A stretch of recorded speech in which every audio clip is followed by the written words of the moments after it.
The cook looked away. Not my business, thought January, and mounted the stairs. He guessed what was going on. The air in the ballroom seemed waxy and thick as ambergris. One could have cut it in slices with a wire. Pomade and wool, spilled wine and the gas lamps overhead, and, because at least 2/3 of the guests were Americans, the acrid, sweet sourness of spit tobacco. January edged through the servants' door and, behind the screen of potted palmettos and wilting vines that sheltered the musicians, sought to resume his seat at the piano as inconspicuously as it was possible for a man 6 feet 3 inches tall, built like a bull, and black as a raw captive new dragged down the gangplank of a slave ship from the Guinea coast. And never mind the neat black coat, the linen shirt and white gloves, the spotless cravat.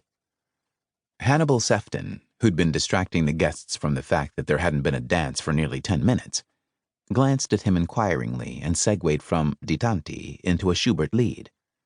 January nodded his thanks. The fiddler was sheet white in the gaslight, and perspiration ran down the shivering muscles of his clenched jaw, but the music flowed gracefully, like angels dancing. January didn't know how he did it. Since an injury in April, January had been unable to play at any of the parties that made up his livelihood in America. He should not, he knew, be playing now, but finances were desperate, and it would be a long summer. He, at least, he thought, had the comfort of knowing that he would heal. Voices around them, rough and nasal in the harsh English tongue January hated.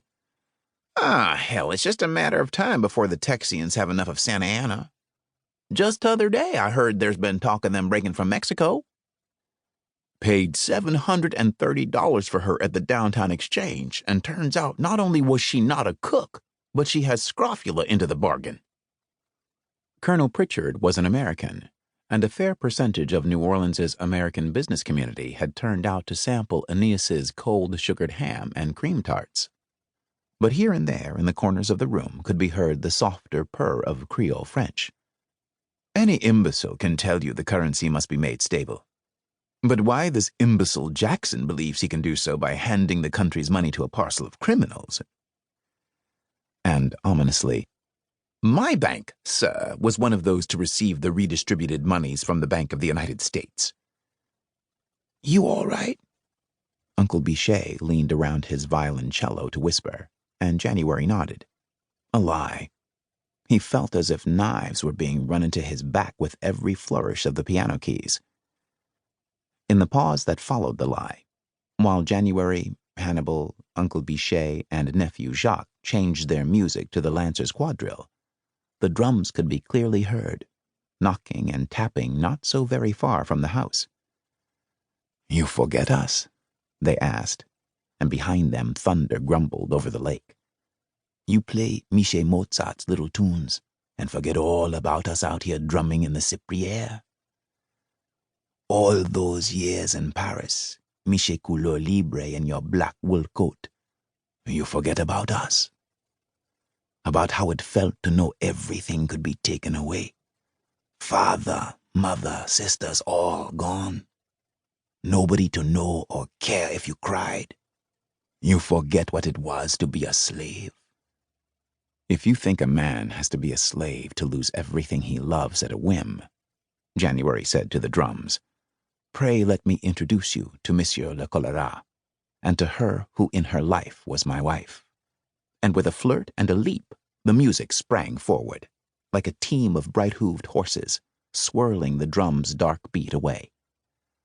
Walls of shining gold, protecting within them the still center that the world's caprices could not touch. In the strange white gaslight, alien and angular and so different from the candle glow in which most of the French Creoles still lived, January picked out 6 women present in the magpie prettiness of second morning, calling cards left by Monsieur le Choléra and his local cousin, Bronze John, as the yellow fever was called. Technically, Suzanne Marcillac Pritchard's birthday ball was a private party, not a public occasion, suitable even for widows in first mourning to attend. Not that there weren't boxes at the Théâtre d'Orléans closed in with latticework so that